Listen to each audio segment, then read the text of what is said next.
આજે 20 સપ્ટેમ્બર 2024 શુક્રવારનો દિવસ છે। હું શ્રી રામચરિત માનસની ચર્ચા આગળ ધરું છું। ત્યારબાદ શ્રી હનુમાનજી જ્યારે સમુદ્રના પેલી જે તટ છે ત્યાં પહોંચી ગયા।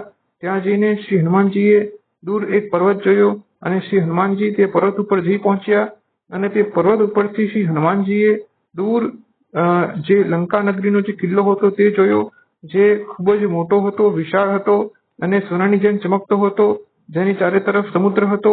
અને આ લંકા નગરીમાં સુંદર 4 રસ્તા છે, અહીંયા બજાર છે, અહીંયા જે રાક્ષસો છે તેમના સુંદર સુંદર ઘરો છે અને જે અન્ય અનેક પ્રકારના વિવિધ પ્રકારના રાક્ષસો અહીંયા રહે છે અને ઘણા મહાકાય રાક્ષસો પણ છે જે લંકા નગરી જે છે તેની રક્ષા કરી રહ્યા છે અને કેટલાક પર્વતને સમાન મહાકાય રાક્ષસો પણ છે જે અખાડામાં મલ્લયુદ્ધ કરી રહ્યા છે। શ્રી તુલસીદાસજીએ આ નગરીની વર્ણન થોડુંક ઓછું કર્યું છે, કારણ કે આ બધા રાક્ષસો શ્રી રામચંદ્રજીના બાણરૂપી તીર્થમાં પોતાનું શરીર ત્યજીને પરમધામમાં જવાના છે। અને ત્યારબાદ શ્રી હનુમાનજીએ વિચાર્યું કે દિવસનો સમય છે, તેથી અત્યારે લંકા નગરીમાં પ્રવેશ કરવો ઉચિત નથી।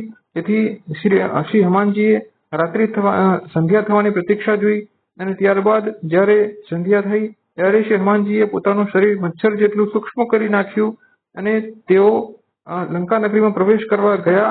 ત્યારે લંકા નગરીની રક્ષા કરતી લંકિની નામની રાક્ષસીએ શ્રી હનુમાનજીને જોઈને કહ્યું કે તું ક્યાં જઈ રહ્યો છે? મને પૂછ્યા વગર તું ક્યાં જઈ રહ્યો છે? જ્યારે લંકિનીએ શ્રી હનુમાનજીને આવું પૂછ્યું ત્યારે શ્રી હનુમાનજીએ લંકિનીને મુક્કો માર્યો અને લંકિની પડી ગઈ। અને ત્યારબાદ લંકિનીએ શ્રી હનુમાનજીને કહ્યું કે મને એ વાત કહેવામાં આવી હતી કે જ્યારે લંકા નગરીનો વિનાશ થશે ત્યારે એક વાનર આવીને મારા ઉપર વજ્ર જેવો પ્રહાર કરશે અને ત્યારે સમજી જવું જોઈએ કે લંકા નગરીનો વિનાશ થવાનો છે। અને ત્યારબાદ લંકિનીએ શ્રી હનુમાનજીને કહ્યું કે શ્રી રામચંદ્રજી સ્વતંત્ર ભગવાન છે અને શ્રી રામચંદ્રજી માટે તો વિષ પણ અમૃત સમાન બની જાય છે અને શત્રુઓ પણ મિત્રતા કરતા થઈ જાય છે અને હે શ્રી હનુમાનજી, તમે લંકા નગરીમાં જઈ શકો છો। ત્યારબાદ શ્રી હનુમાનજી લંકા નગરીમાં ગયા। તેમણે સુંદર લંકા નગરી જોઈ, ઘણા બધા સુંદર મહેલો જોયા અને ત્યારબાદ તેમણે રાવણનો મહેલ જોયો, જેનું વર્ણન થઈ શકે તેમ નથી।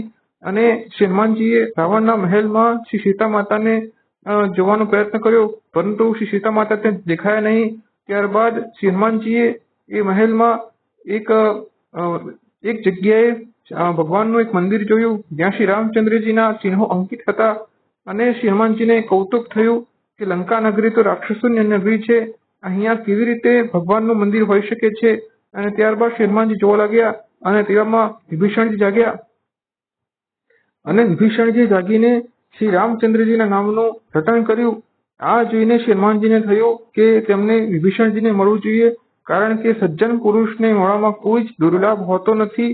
આવું વિચારીને શ્રી હનુમાનજી બ્રાહ્મણનો વેશ ધારણ કરીને વિભીષણજીને મળવા ગયા અને વિભીષણજી સમક્ષ શ્રી હનુમાનજીએ શ્રી રામચંદ્રજીના ગુણોનું ગાન કર્યું। આ સાંભળીને વિભીષણજી શ્રી હનુમાનજીને કહેવા લાગ્યા કે શું તમે સ્વયં શ્રી રામચંદ્રજી ભગવાન તો નથી ને, જે મને મળવા માટે આવ્યા છે? ત્યારબાદ શ્રી હનુમાનજીએ કહ્યું કે હું શ્રી રામચંદ્રજીનો દૂત છું। ત્યારબાદ વિભીષણજીએ કહ્યું કે હે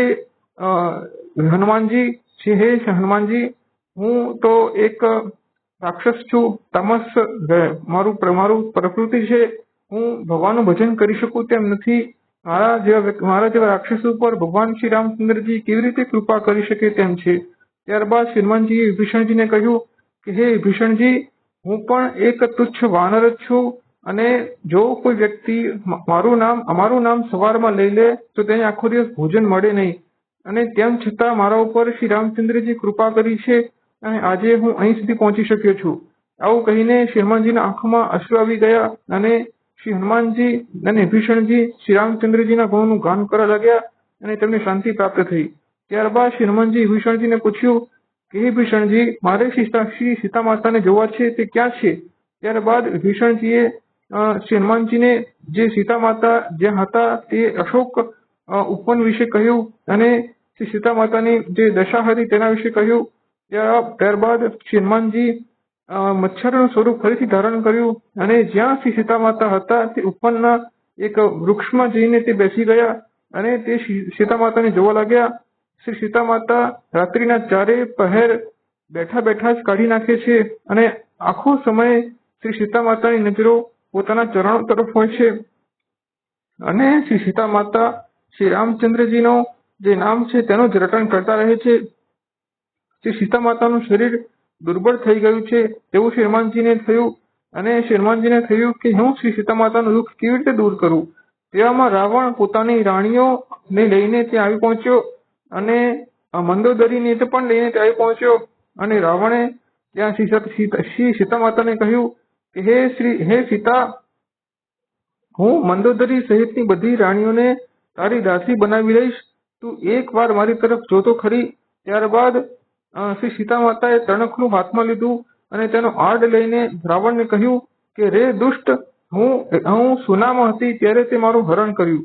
રે અધમ, રે પાપી, હે નિર્લજ્જ, તને લજ્જા પણ નથી આવતી. આવી રીતે શ્રી સીતા માતાએ રાવણને કહ્યું. રાવણને આ બધું સાંભળીને ગુસ્સો આવ્યો અને તેને પોતાની તલવાર કાઢી અને શ્રી સીતા માતાને ભય બતાવ્યો. ત્યારબાદ શ્રી સીતા માતાએ રાવણને કહ્યું કે હે રાવણ, મારા ગળામાં અથવા તો શ્રી રામચંદ્રજીની ભુજાઓ આવશે અથવા તો તારી તલવાર આવશે, એ જ મારો પ્રણ છે.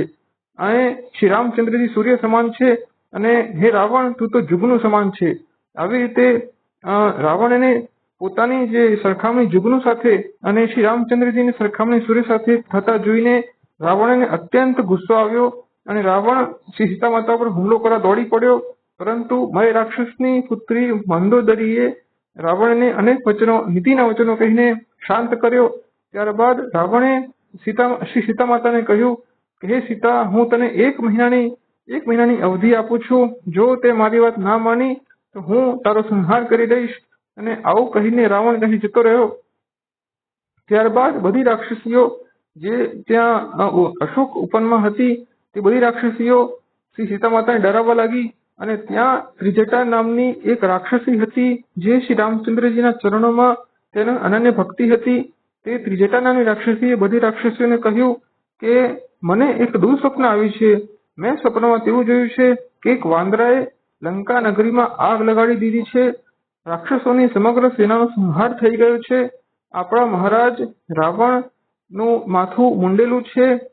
આપણા મહારાજ રાવણ એ ગધેડા ઉપર સવાર છે અને તેમની 20 ભુજાઓ કપાઈ ચૂકી છે અને આપણા મહારાજ રાવણ એ દક્ષિણ દિશા તરફ જે યમપુરી છે તે તરફ જઈ રહ્યા છે.